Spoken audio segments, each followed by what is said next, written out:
Anthony Angelillo, branch manager over here at Paramount Residential Mortgage Group, CEO, founder of Tag Team Nation, top originator of the year, and also nominated and just won, which is nice to announce that, Top Agent magazine, which is for production volume. So amazing things happening. Yeah, man. Very, very tough interview, but I crushed it, and very blessed to have this show and to have everyone around us and the people that support us financially with title work and obviously loan work. So it's awesome, man, to see everything blossom. But let's get into that. With that being said, I'll let you introduce yourself. Hi, everyone. Melinda Grimaldi, real estate and title attorney for Grimaldi Law Firm and the Closers Title Insurance Company. Let's just get into the nitty gritty. Congrats, Anthony, on your award. Awesome shit. Yeah, it's awesome. That's awesome. So let's talk. So the purpose of today's show, there's a lot of changes happening. There's always changes, right? But there's some big changes that just happened in the last few weeks that we want to share with you guys. So if you're watching this live, nice. If you're watching on the replay, share this with your colleagues because there's a lot of big things happening. I was extremely shocked, not surprised though, really, but I'm glad to see it, and I'm kind of troubled by it also because in Florida we have a lot of condos. Yeah, there's a big change that happened, kind of under the radar. Yeah. Oh yeah. Right? Would you? Yeah, I without a doubt. Yeah, it wasn't announced like it should be, and I didn't see anything on Instagram. We're gonna post a couple things. I saw a lot about loan limits, and that was it. But I mean, this is something that should be, I mean, this should be on the board. We should be teaching this on the board. It's that big. I mean, it's something that's going to really be an impact in our business with condos, at least. So I would say how many out of all the folios in Florida, would you say 50% are condos, less, more? I mean, we got a lot of condos in Florida, right? Just by the nature of our space and the ocean and everything, right? So, it definitely can't be ignored as an agent. It can't be ignored as a lender. You need to understand that the implications of now. So there's whole episodes on condos, right? Mm-hmm. But we're gonna pick apart right now just the updated things that have happened. It's really one main thing. Would you say, Anthony, or is there more than one? It's one main thing. There's variables within that guideline. October 12th, Fannie and Freddie announced a guideline with deferred maintenance. And obviously everyone knows what happened with Surfside. Unfortunately, God rest their souls. It was intense. I mean, the whole world found out about that.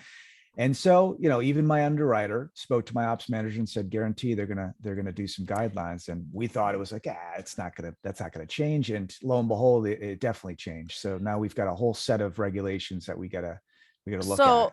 So to keep it simple, deferred maintenance, meaning the 40-year inspections that we have here, at least as it relates to South Florida, we're talking about the 40-year inspection and how does that impact the transactions? Of course, as a buyer, nowadays, I think people are wanting to know a little bit more information about the maintenance of the building and where they stand and if the 40-year inspection is there.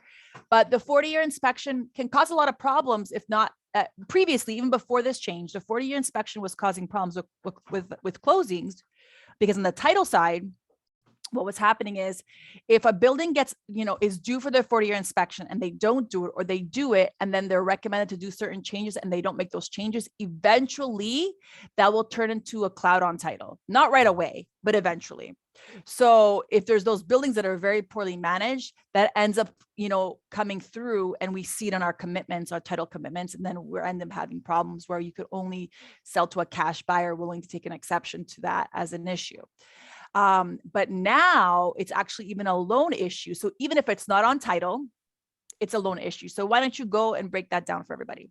So any current or plan, I'm going to read right here because I really want to take the time to analyze all this. Any current or planned special assessment, even if they're paid in full, okay, must be reviewed. What does that mean? They're going to determine if it's acceptable. Who's they? All right. This is every single financial regulating lender, underwriter, but it's not our underwriter. It's a third party. Okay, so they are, and it's three. I was just told a couple days ago by Laura that it's $3,000 that PRMG is paying each time they're going into detail and full review. So it costs some serious bucks to delegate this out to third-party vendors. That's a physical underwriter who's going over a 150-point checklist. So if everyone thinks it's just about 10% liquidity, that is not even close of the amount of work that has to go into condos. Okay, can I slow you down because you're losing me, and I want to make sure that everybody is following. So you're talking about all special assessments, regardless of the 40-year inspection. Now we're going to jump to, we're talking about not just special assessments for the 40-year, any special assessment. Right? Is that what you're talking about? They want the reason for the special assessment. They're going to look into that. They want the total amount assessed on the repayment terms. They want to document and support the negative impact for the financial stability, the structurally sound building. They want it to be sound. So, okay. So pause. Let me just break that down again. Simplify it. Let me simplify it. Have you ever seen The Cube, the game The Cube? Because simplify, you got to see it with Dwayne Wade. It's awesome. Okay, we'll have to check that out. But let me simplify that, and let me make sure I digest it and regurgitate it. So what you're saying is, regardless of the reason for the special assessment, now when doing a full review or even limited review, limited, full, doesn't matter. Okay, so any type of condo closing that has a Fannie Mae, Freddie Mac type of loan, right? The traditional conventional style loans. They will be reviewing the special assessments, the reason for the special assessments, because special assessments usually are related to work on the building to ensure that what it is being worked on keeps the building structurally sound and financially sound. Should have been a teacher. I mean, yes, you said it exactly in layman's terms. And just so everyone knows, not to belittle anyone here, but some people don't. A lot of agents called me up right now, said, I'm going to just go to my other lender. No, it doesn't work that way. Fannie governs everything. Freddie governs everything. Now, if you go to a portfolio lender down the street, TD Bank, Fifth Third, someone that's going to be brokering out to someone that doesn't even look at Fannie guidelines. They're not underwriting on Fannie guidelines. They're going to hold the note. It's a different story. Okay. And that's what we have been doing. We're now brokering out some of the condos. We have 4 of them. All of them have to be brokered out, unfortunately. So pause. When you say brokered out, that means non-conventional style loans, which means like normally when we think of non-conventional style loans, we're thinking about foreign nationals, we're thinking about bank statement loans, we're thinking about 55 and over communities. These are types of, co-ops. These are all the traditional non-conventional. So now we're going to add to that condos that have either issues with their 40-year inspections or issues with very serious structural problems that have special assessments. Correct. Okay. So they're basically looking at the soundness of the building. They want to know that, it's, God forbid, not going to collapse. We have literally in limbo right now a set of 4 buildings. One of them just got certified. 3 others have not. What do you do then? All 4 need to be certified. So we have to wait. Listing agent doesn't want to wait. All right, understands the guideline, doesn't care at this point. So got to respect that. So what are we going to do? We have to broker it out. We're going to plan B. And this is literally right now in limbo. So we need to really be mindful in the beginning stages of the process. This goes back to what I preach.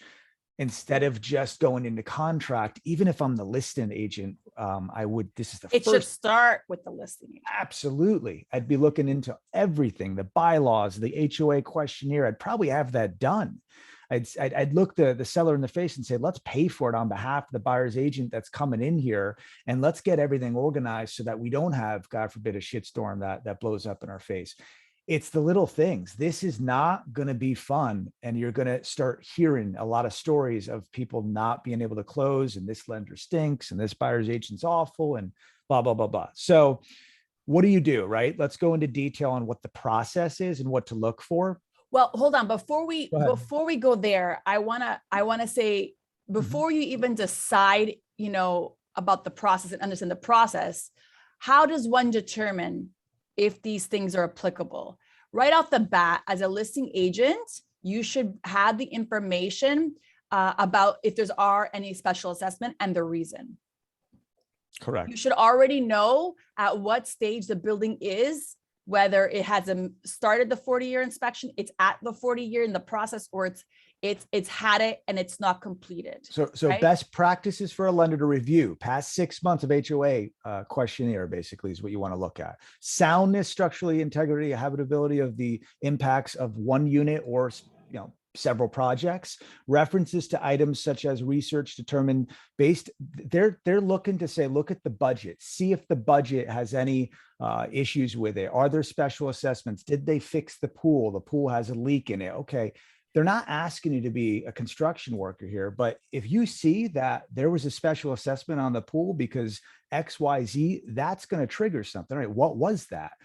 It's really doing your homework. And was it fixed, or are they still waiting to collect Exactly. and wait and to be able to afford to do the change, right? So there's different ways associations, they can get loans and then pay it back with assessments. They can, there's different ways that buildings pay for these things. So as a listing agent, understanding that and then disclosing it on the MLS, because, some buyers may or may not qualify, because what happens is when you go off the conventional, correct me if I'm wrong, Anthony. No, you're spot on everything. The interest rate goes up, right? Like Yeah. you don't get the same rate that's going on with the FHA and No. conventional right now. So a little bit higher interest rate even can change the dynamics of a borrower if they're even qualified, right? So understanding, so why as a listing agent are you not disclosing this to make sure in sales, right? Like in anything, in life, in business, right? In marketing, you have to market to the right people. You shouldn't be if you sell sneakers, you shouldn't be marketing to people who don't exercise. Right? You could get them to exercise. You could, no, I get your point. Why? You're spot on. The first place you should be marketing to is to people who already use your products that are your target client. Yeah. So when you have to, especially if there's a demand in a seller's market, why even entertain someone that is going to be wishy-washy? You're going after the people that are definitely cash offer. This is what needs to happen. Conventional only. Like, we don't want anything else less. Exactly. So the MLS is part of your marketing strategy to make sure you attract the right type of clients to come visit and to submit offers, right? And so you do not want to waste your time. Just like in business, in sales, if you're marketing to the wrong people, you're going to spend sales conversation with the wrong type of potential clients. So you don't want to be talking to people who are not already, who are not going to buy a house or sell a house, because they're not the right client. So why would you market to them? You should be marketing as an agent to people who are in the market, who are going to be in the market soon, who are for either buying or selling, because otherwise that's a long game that doesn't need to be done right now. We don't need the long game. We need short-term, conversions, right? So same thing with your properties as you're listing. You cannot be going for long game. You need to be going for who is ready for this property now. Because otherwise you'll have a frustrated seller. This also goes back to presentation and holding yourself accountable to do the research on behalf of the seller and setting proper expectations. If it says right here, so I mean, best practice for a lender to get an inspection report, engineer report, any certification report. It's the first damn thing I'm looking at. If I'm a listing agent, hey, do you have any engineer reports or any certifications showing the status, the structural integrity of the building? Where are those reports? That's the first thing I'd look at. So I know that after the collapse that we had earlier this year on that building, in Surfside, I know that cities are trying to make it more accessible, because a lot of these reports, the reason why they do the reports is because they have to be submitted to the government, right? The city, the county, depending on where they are. So they're trying to make it more accessible. But these are things, if you know you're close, you're at the 40-year mark or close to the 40-year mark, you need to ask those questions. If you're well before it, you just got to look for assessment issues, because there won't be those reports. Likely they won't exist because they don't need to do them. If there's no report, you're not getting financing. And really, that's what we'll go into. So it has gotten to the point where it doesn't matter. You could put 85% down. Oh, but I wanted to do a limited review. Great. I get it. Limited full review. It don't matter. If the damn thing's coming in, they're not going to insure that mortgage-backed security. Fannie doesn't want that. They're not going to hold that responsible. So You got it. I agree with them. I agree with them 100%. And plus, as a unit owner, I don't want to go into a place, God forbid, that's going to collapse. Are you kidding me? Like, I want to know that. Of course. That's why these So, regulations will help. But in the meantime, there's going to be some a catching up period. So buildings will need to basically have a report available every year, because what good is an old report? And so imagine the millions of dollars that might need to be addressed to get that report. Good luck. That's why even bother taking that listing. I mean, at that point, I would say, all right, we now need to broker this out. These are things as a listing agent, it's just you're gonna have a lot of turmoil and just, it's gonna be mayhem because people don't really understand the regulations until they dive into it. But what were you gonna say? Interjected. Go ahead. No, this is a whole new market of services to condo associations that are going to have to do that. The reality is that most some buildings, if they're not properly managed, or they're one of those buildings that the unit owners don't want to spend money on anything and always decline everything in those budget meetings, you're going to end up having problems, and there's going to be so many cash only buildings. And when you go to cash only, you reduce the value of the units because you can't. So the same thing, like those buildings that don't have flood insurance that are required for loans, it's going to be cash only. This will be the exact same thing. Yeah, you got me thinking, man. I'm thinking about a way to go to all of these condos and say, hey, look, I want to go into your board meeting. I'm going to explain what's happening here. This is how we can get you, Fannie Mae approval. And in return, I would like to be the preferred lender or listing agent for that building. See, I'm thinking how to fix the problem. That's just how my mind works. This is a great opportunity for agents. I would say start in your own buildings, or start in buildings you work a lot with and already have rapport. And so that they can and bring this to their attention and say, to keep our values up, we need to get this taken care of, right? And understand that the reality is it's going to be an uphill battle because they don't like to spend money on things. Like some of them don't even to get insurance. So this is a hurdle. This is a big hurdle. And some will do it and some won't. And then understanding which will and which won't is an important part of the process for closing for our clients, because what's going to happen? What's going to happen is if you find out that you need a report that doesn't exist and you're already under contract, it's too late. Because to get an association to start getting a report, it's too late. You got to go portfolio right away. You got to broker it out right away. Because it's not going to happen in 30 days. No. To convince them, then to actually hire someone to do the report and then see what the report says. And then if the report has something that's showing it's not structurally sound or has some issues that, or don't meet the threshold of what, Fannie is saying, then we're done. We got to go that way anyway. It was hard enough to get a condo done. That's a full review. Limited, okay, a little bit easier, but like I said, it's outsourced. Every agent thinks it's internal. It's a lender. It has nothing to do with a lender. It's like saying we do our own appraisals. That's outsourced. That's an appraisal management company. So there's no conflict of interest. Same aspect. So these underwriters, it is extensive. Adam showed me it. I was like, holy crap. I mean, you can't even fathom the amount of work that goes into a condo. And as he says, not to sound negative, it's a 50-50 coin toss. Good luck. So you're really taking on a relationship that might be a new relationship with a real estate agent. And let's see if it works. Like I don't want to play that way. At the same time, how do you take a more proactive approach?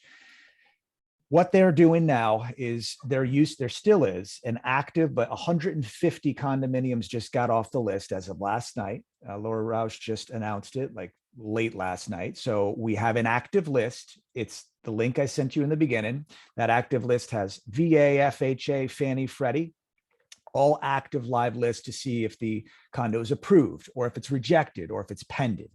All right. The whole tutorial on that link that I sent to everyone in the audience. And if you're watching on Facebook, we'll if you're subscribers, we'll send it out. Bottom line is that's still active, but you can see all of the condos just being knocked off. So now we're very limited with the amount of condos that are stable. The lender needs to go into what's called a condo project manager portal. All right. And we only have accessibility for that. The lender now can only look to see if it's actually green or red. And if it's green, you're good to go. If it's red, you're SLL. Okay, so pause. Go ahead. Sorry. Okay. No, it's a lot. It's a lot, and I want to make sure I understand it. And by me regurgitating, like I said, I always can break it down I simple. love it. Go ahead. So in addition to the review of the report, there's the green light, red light, right? Okay. So the green light, red light already tells you right off the bat, there's certain buildings that are red light. And it's just stop and move on. So is there a way we can like have a list going of the red light buildings that are the, like, you know, or should a listing agent say, I got this listing, can you tell me is a red light, green light? There's not a list that's going to be accessible for no, but let's say you guys have a cheat sheet so far as of this date, this month, here are the most common red light buildings in Miami. That is something that I definitely will look into. I don't know the legality of all of it. I've got to check to see if we can extract that information and put it out to the public, but I'm assuming yes, but that would be fabulous. That's a great idea. But even without that, an agent can call you and say, is this building red light, green light? That's part of what I just sent in the beginning prior to your arrival. It's a link.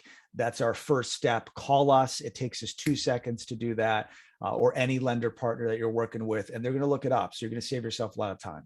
But yeah, red light, green light. It's like, go stop. Is it red light, green light? Like there's no in between. And that's if squib games. So the red light, green light portion is really about the 40-year inspection. And then the assessments is about the structural soundness even before or after that, right? So get this. Yes. And let me not get off topic, but I want to read this verbatim here. If the project is listed unavailable, the project is not eligible for financing. All right. If the project is not listed versus unavailable in CPM, it is still eligible for a full or a limited review. Okay. So it's still eligible, but is it going to close? You know what I mean? That's the question on all of it. It's very risky. Scaling back. If it's red light, no. If it's green light, maybe, depending on the reports. Yes. So there we go. Exactly. So you still the green light means good, but you still have all the other wonderful things. So we got to educate, and what we've done already, the templates that are going out are still the templates saying, all right, full review, limited review. We have a condo cheat sheet, a tutorial. I mean, it's amazing. But what we've implemented also is, look, the first stepping stone, we want to be the first point of contact to see if it's red light, green light, and to make sure it's, a viable deal. It's important. We are also having a template that goes out just to give everyone feedback to say, hey, plan A is this, plan B, if it doesn't work, we can broker it out. Here's the rate, hypothetically speaking, here are your options. So enter at your own risk. I mean, someone might take a 5 1/4 with 2 points. The hell with it. They'll refinance after it gets certified. But I mean, giving them more of a clarity and a picture, that's what we're trying to do here. So. This is huge. You did great. It's awesome. It's huge. It's going to be wild. You're going to now see it on the title side. You'll probably know how to navigate through it. You're going to probably call the lender, say, hey, did we do red light, green light? Like, where are we, buddy? Did you do the right steps? Because I've been waiting 2 months to close. Funny enough, it's obviously not my role, right? To do loans. It's not my lane, but for all these years, I've learned a lot, especially through the show, because, it's the show has allowed me to learn a lot more things about loans, through Anthony. And so now what? Now I'm telling people, I'm literally telling people it will not pass a limited review. A full review. This is not going to work. We have to go limited. We need more money down. They're like, no, we don't need to do, like, I'm telling the lenders. And then what happens? We end up at the same position that I started. So why we're educating you guys as agents is like the same thing. Let's not put people in contracts that are not capable of being closed due to guidelines and changes. And it's so important that we continue to educate ourselves about the different changes in the industry. Look, this is what we do, and this is what you can agree to disagree. I want an HOA questionnaire up front. I don't want a contract. I had a Quicken Loan buyer get denied. I said, I'm humbly declining this loan. I don't want it unless I get an HOA questionnaire. They provided it. And I did my due diligence and I navigated through and understood that it would need to be 25% down. This was a couple months ago prior to this regulation. Point I'm trying to make is that's my process. I've burnt too many relationships in the past, good relationships, not even knowing the condo wasn't going to work. And I said to myself, it's not worth it. All money's not good money, right? So I don't want to screw a relationship up, but I gave it to the gentleman this way. I pitched it this way. I said, look, would you rather lose your inspection money or your appraisal money, compromise your earnest money if it doesn't close? That's all non-refundable. Okay. Or would you rather pay an HOA questionnaire up front to actually do our homework before we go into surgery? The way I explained it, he's like, done, HOA questionnaire up. But do I have to do that for every building? Yeah. I mean, that's why we need to really inform and educate and really go through this stuff. That's part of making 3%, right? And to clarify, when he's saying HOA questionnaire, he's meaning condo questionnaire. Use that term interchangeably. If it's a building and it's set up as a condo, legally in the legal description, that's how you know it's a condo that's going to apply to these rules. Now, how do you, like, if you look at the property appraiser site and you see the short legal description, it will have the word condo or condominium in the short legal, abbreviated legal, right up top. So you'll know how it's legally being treated. And then if it's legally being treated as a condo, it will be considered a condo for loan rules. Yeah. Awesome.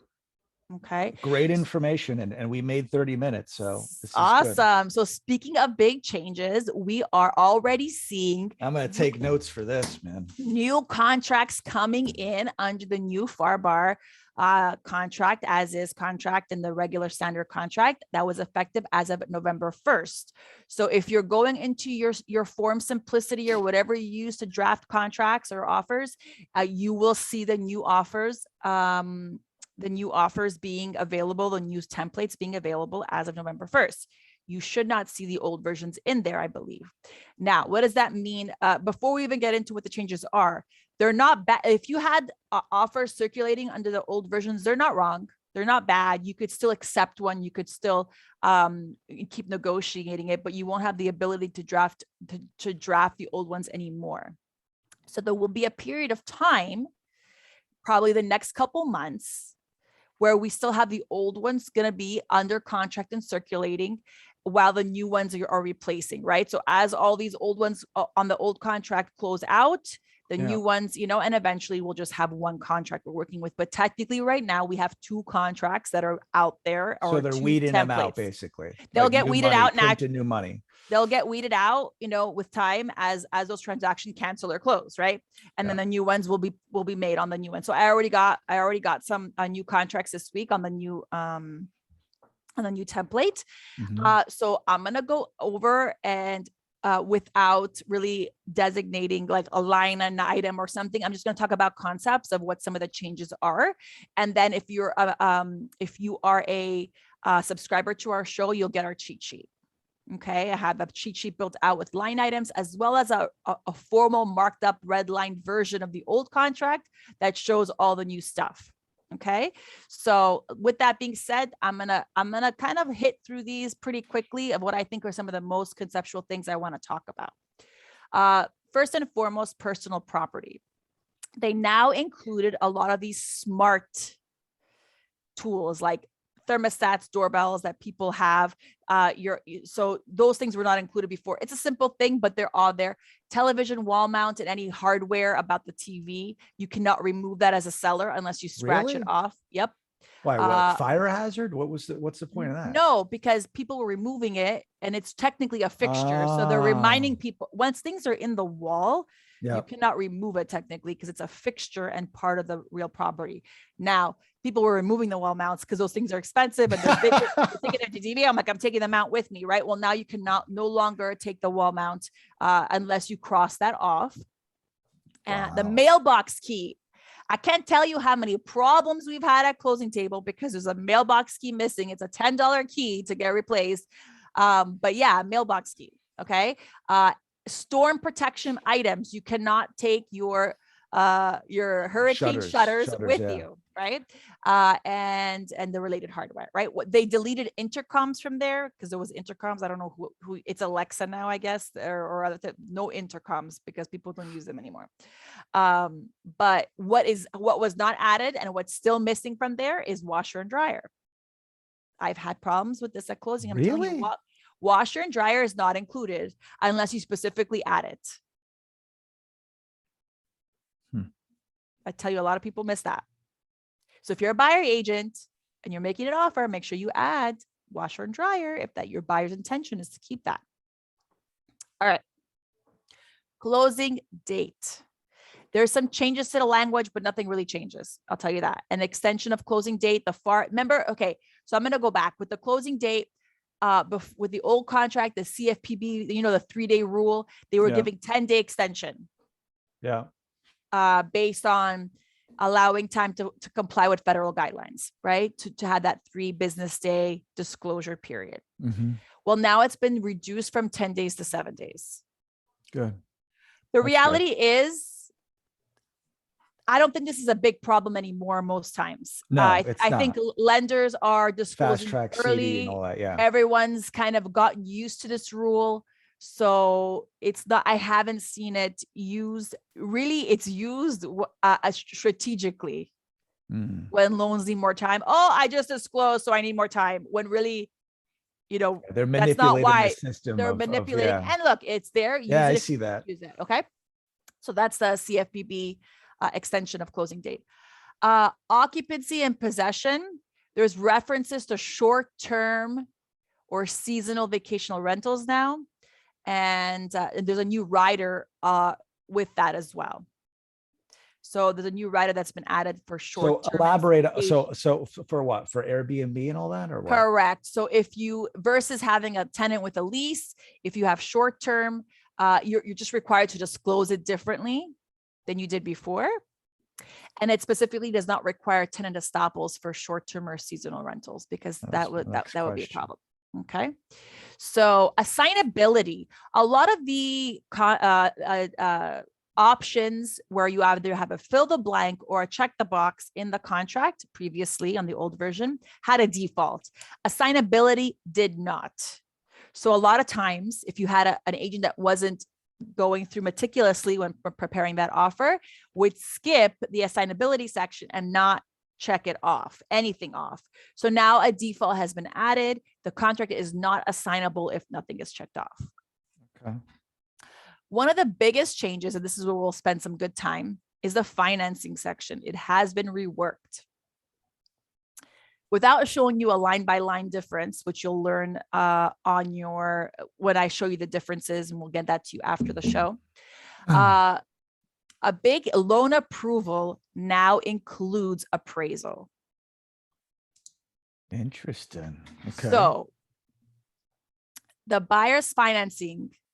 Wow, man. Hold on. Go ahead.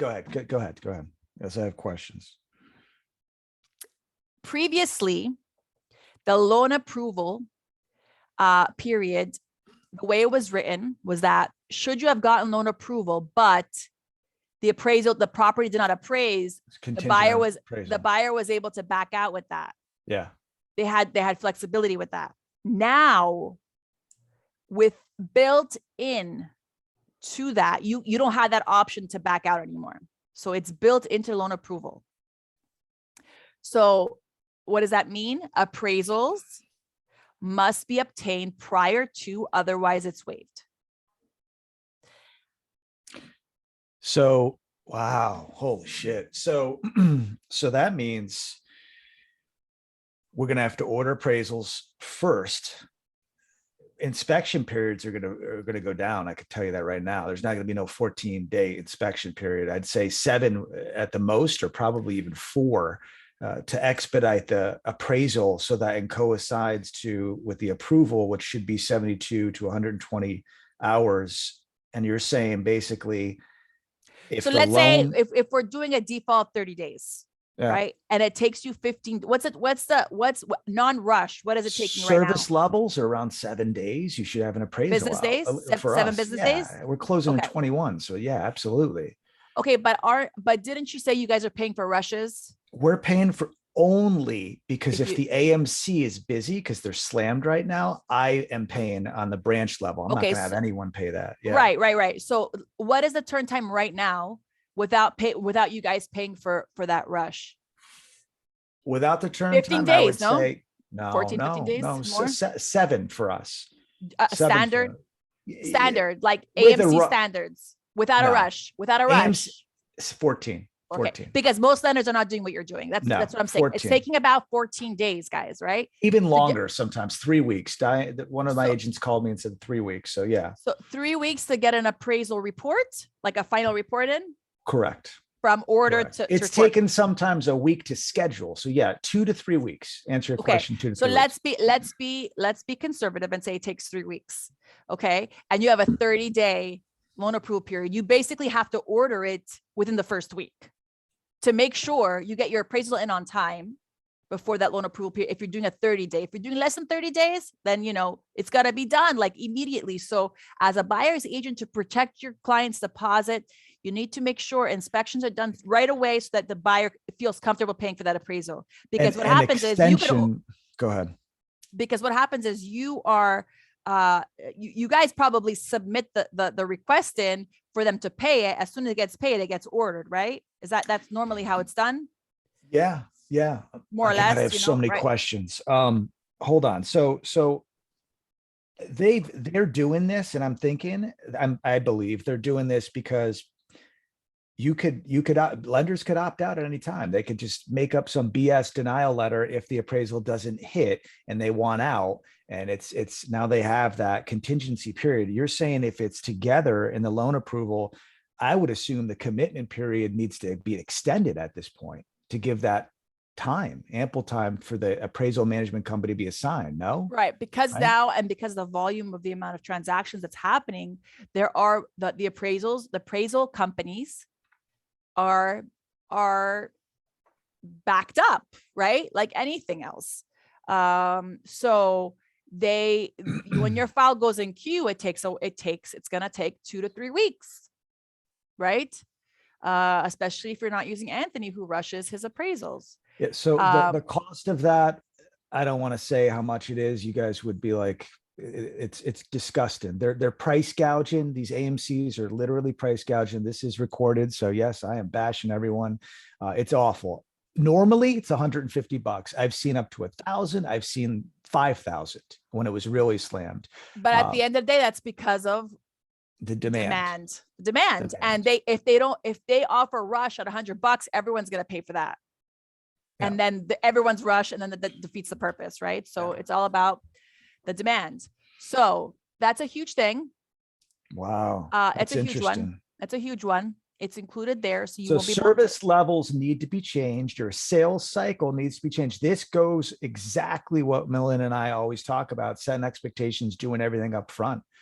I mean, straight up, this is exactly what this means, because if one thing goes wrong, you don't have that contingency period. You've got title, inspection, appraisal, loan approval. You just knocked out appraisal because you just combined loan approval with appraisal. Correct. So now we got a good question in the chat. Is there a difference between loan commitment and loan approval? Loan approval is what is used in the as-is contract. Loan approval is still not defined. Unfortunately, I was hoping that would be something that they would have done. They're not doing it. And that's they're not giving a definition. They're not defining what loan approval is. So the way it's written, and then, being more conservative, it really should be a clear to close. You should be cleared to close. If you're not clear to close, you need to extend it. That's my conservative approach to loan approval. And the way in contractual interpretation, the reality is final approval, it's called. Yeah. So the reality is, there is different schools of thought on this, but the way I read it and the way the contract is read, if you ask most real estate attorneys, they will likely defer to the more conservative approach, because it hasn't been challenged yet in court. And until it's challenged, there won't be a definition. And maybe once it's challenged, it'll get fixed and defined, or at least we have a default definition on what it means. but That's from the awesome. courts. So because of that, you really need to have a clean condition, because the reality is, if your closing and your loan approval time are not the same, you Mhm. won't get a clear to close. That's not how the industry works. Most of the time, lenders push it to the limit. Because especially if you have a 40-day, 50-day, 60-day, right? I know we had a transaction that we got clear to close like in 2 weeks, because the loan approval was so short and they got it done. So if you have a lot of conditions on that loan approval, or that condition, that letter that you get within the 30 days, and you're not ready to close, your buyer is going to have to make a decision if they want to extend or not. You are making me think. Can you make these conditions happen? Are they just a credit refresh and updated stubs, bank statements in a new month? Or is this something more? Look, we disclose our conditions with consent for both parties, buyer's agent and buyer, and it's all automated. But I do that purposely because if the buyer's agent needs to help out the buyer, if they're a first-time home buyer, but this is perfect, because now if there is 15 or 20 conditions, there's non-occupant co-borrowers, there's gift money, there's transactions and cash deposits. That's going to be very difficult. So setting expectations up front. This is wild. Wow. Yeah. I can't wait to see that. Now adding to top it off, it just needs to be a condo, right? Adding to this, if within the loan approval period, buyer obtains loan approval, buyer shall notify seller of the same in writing prior to the expiration. It must be disclosed.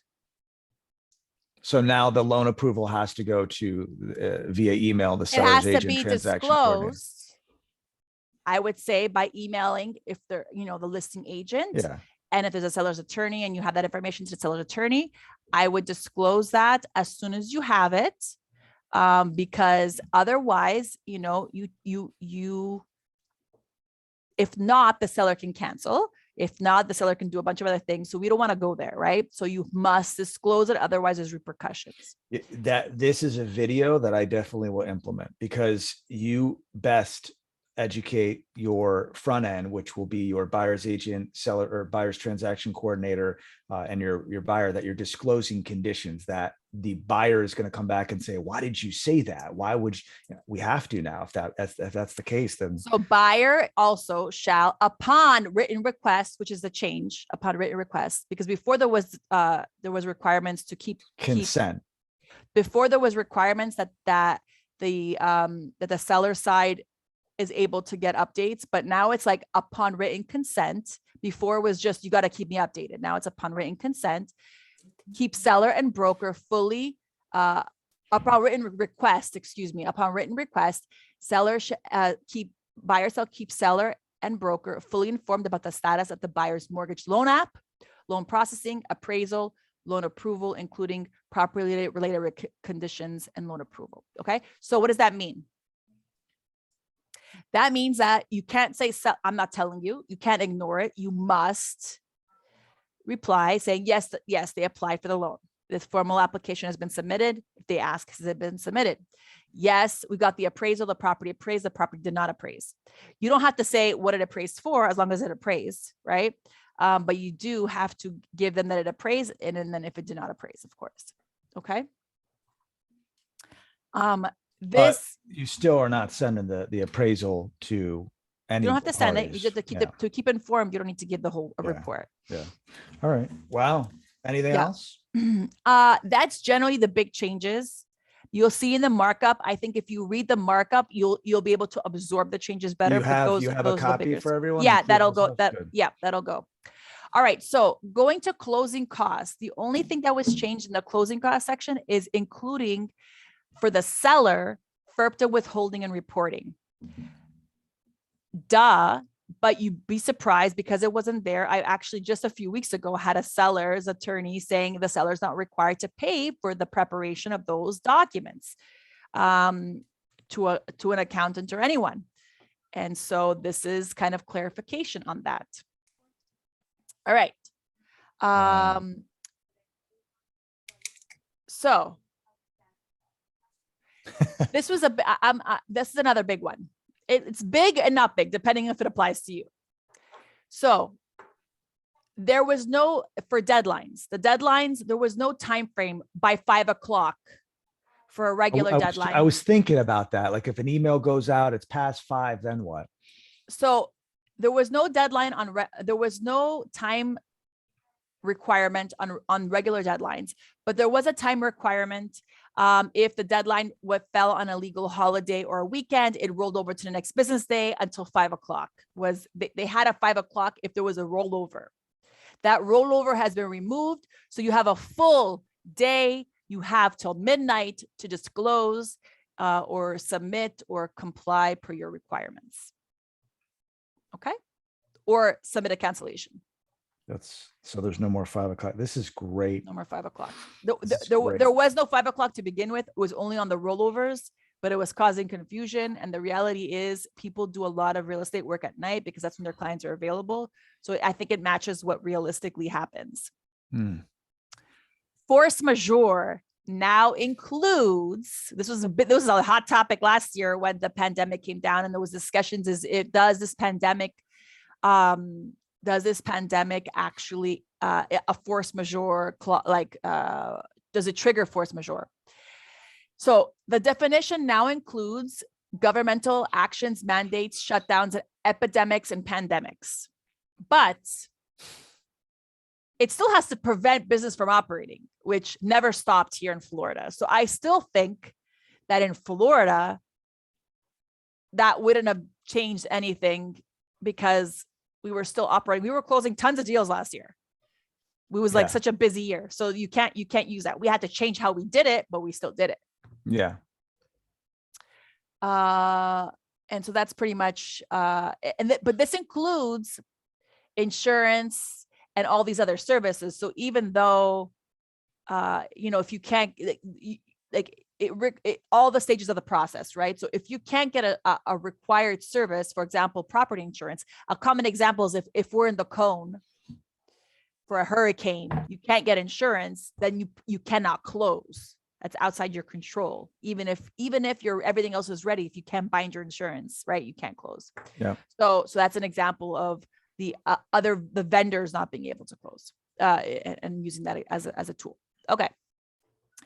Notice and delivery. All notices must be in writing, and you cannot do it by text message. It must be by mail, facsimile, personal delivery, or email. Hold on. What is that again? Say it one more time. Notices of delivery. Notices are delivery per the contract. Any requirements or notices that you have to give, it must be by mail, facsimile, personal delivery, or email. No text messaging. And it must be in writing. So even personal delivery, it must still be in writing.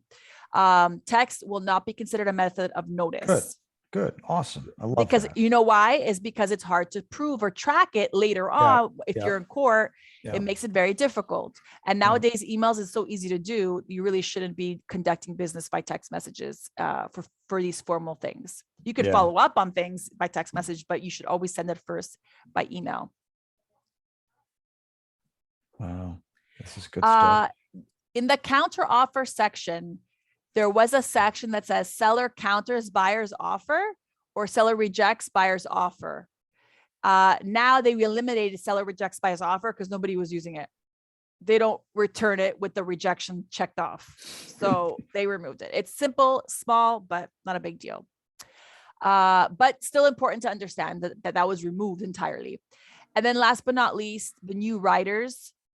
We mentioned already seasonal vacational rental rider, and now we have a PACE disclosure rider.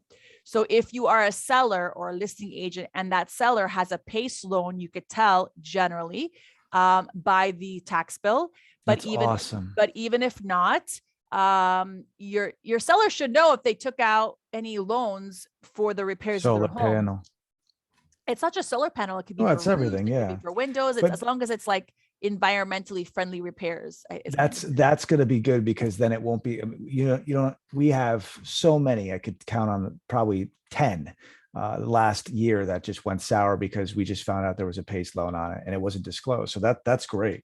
So they have to disclose pace on the They contract. have to. And look, even if that wasn't Great, there, man. it's still on title and it still needs to be paid. What this does is set up the expectation to the seller that this is a loan that you must pay off. That's the reality of it. And there was, and if they can't pay it off, that was the outcome, or it messed up DTI if it was rolled in. So on the refis, on the refis, for sure. Very good. It has to be paid off. Wow, man. So that is my cheat sheet. There are more mini changes here and there, but I can't really talk about many things like that. So that's why we're going to give you the marked up version, and we'll send it to you, by email.